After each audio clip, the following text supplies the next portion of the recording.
It may seem like Apple is behind the competition a lot of the time.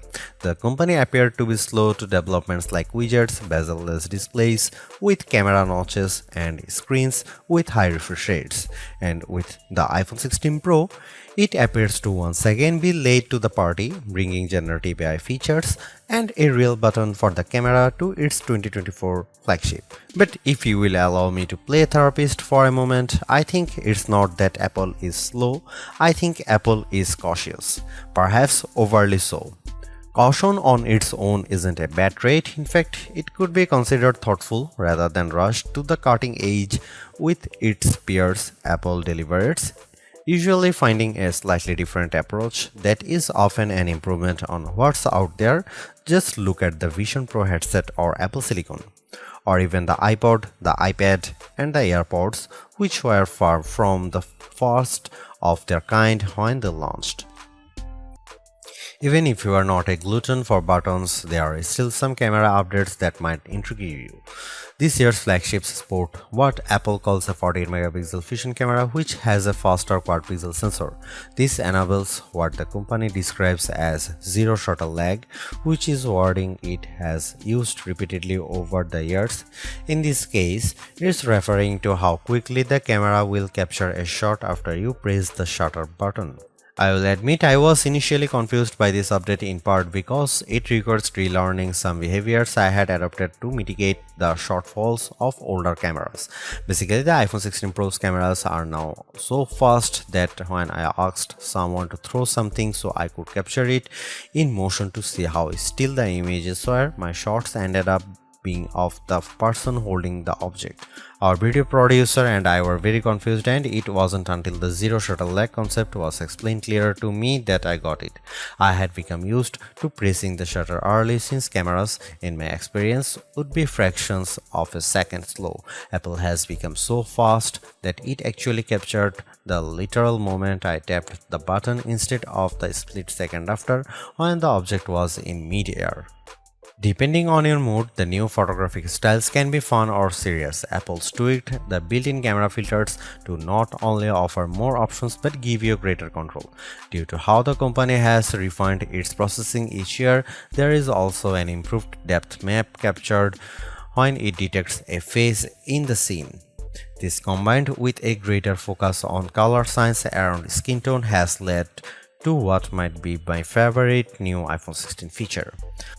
Whether I shot them in portrait mode or not, photos of people what I took using the iPhone 16 Pro were a dream to edit.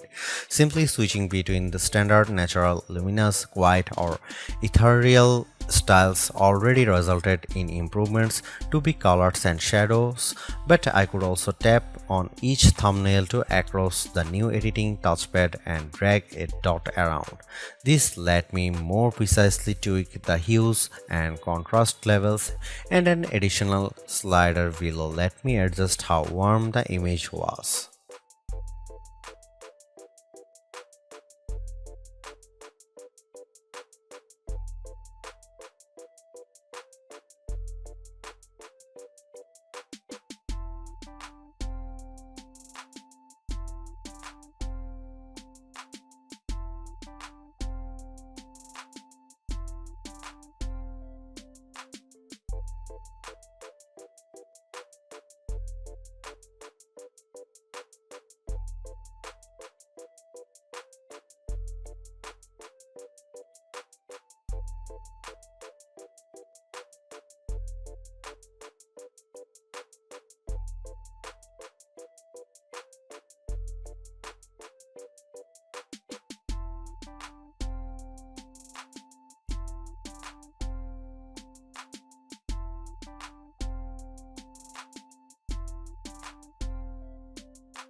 It's been about 2 months since the public beta for iOS 18 was released, and it was nice to get a taste of upcoming features like the new customizable home pages, expanded tap-back reactions, and the redesigned Photos app. With the iPhone 16 launch, iOS 18 is basically ready for prime time with some caveats. This year, more than ever, it's hard to figure out what's coming to your iPhone and what isn't. With the release of Apple Intelligence slated for October, features like writing tools, cleanup for photos, and the redesigned Siri won't be ready till next month, and even then, your non-Pro iPhone 15 won't be compatible. Plus, some features that were teased at WWDC like Genmoji still haven't been added to the iOS 18.1 developer beta, which is where most Apple Intelligence features have been arriving as a preview for app makers. Within the iPhone 16 lineup too, there are things coming only to the Pro models like multi-layer recording in voice memos. It's confusing and can make choosing your iPhone a trickier decision, but for this review at least the iPhone 16 Pro and Pro Max are getting everything. I cannot wait to try out multi-track recording in voice memos, and I hope Apple sees this yearning as a sign that it should bring this to more devices. It was nice to get time with iOS 18 even in the absence of Apple Intelligence. Honestly, I'm not even sure I'd like those features that much. In a similar way, Gemini AI was nice on Pixel 9 Pro series but didn't feel like must-haves.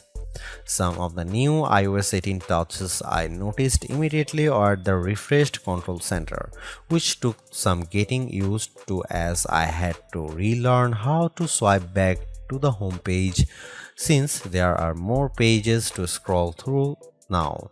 I especially enjoyed seeing the new little chat bubble appears on my voice recordings, indicating that a transcript had been generated for them, and though I haven't exchanged messages with Android toting friends yet, I'm glad to see RCS support is finally live this week.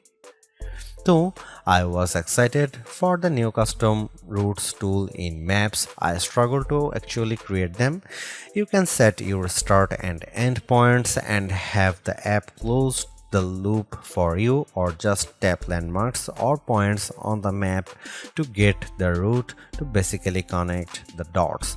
Unfortunately, no matter how many times I tried to get the route to cut through a building where I knew a pedestrian walkway existed, Maps reinstated me at every turn, forcing the route to go through more established paths instead. It's not unreasonable, but certainly not the open world route creation feature I was envisioning. The best thing about iOS 18 and also some new features in the iPhone 16 lineup is the customizability. I do appreciate that if you don't like something, you can usually turn it off. With the new ability to place apps outside of a rigid grid, you can now lay your home screen out just the way you like. The redesigned Photos app lets you create and pin collections so you can more easily find the pictures most important to you. And again, I'm glad Apple is giving people the option to turn off camera control altogether or adjust its sensitivity. Apple's caution is sometimes warranted, especially at a time when mistrust of AI-generated content runs rampant. The company taking its time to get Apple Intelligence right is understandable, but its deliberation doesn't always lead to winners. While I appreciate the attempt to differentiate camera control with the touch sensor for more versatility, I am not yet convinced on its usefulness. The good news is, and I cannot stress this enough, you have the option to tune it to your liking, and that's the theme I'm seeing in recent Apple features that hint at more thoughtfulness than usual. If you don't like something or if something isn't right for your needs, you can adjust or disable it. In iOS 18, you have greater control over your home screen's app layout and can pin custom collections for easier reach. In the Photos app, the action button introduced last year could have been a spectacular fail had Apple not let you still keep it as a mute switch, but it managed to give people more functionality while maintaining the status quo for those who are just as resistant to change. Change is scary, change is hard, But without change, there is no progress. Apple's cautious approach is a tricky balancing act that's evident on the iPhone 16 Pro. Some new features like audio mix and custom routes in maps delivers mixed results, otherwise like photography styles are hits. Then there are the basic ingredients like good battery life and durable, attractive designs that Apple cannot neglect. The iPhone 16 Pro's subpar battery life holds it back from beating the competition, which is stiffer than ever this year, especially from Google. Luckily for Apple, most people who have iPhones are going to stick with iPhones. It's just easier. For those already sucked into the ecosystem, the iPhone 16 Pro are worth the upgrade from a model that's at least 2 years old. If you already have an iPhone 15 Pro, for the sake of our planet and your wallet, you might prefer to hold off on upgrading, especially since this year's devices aren't that much different.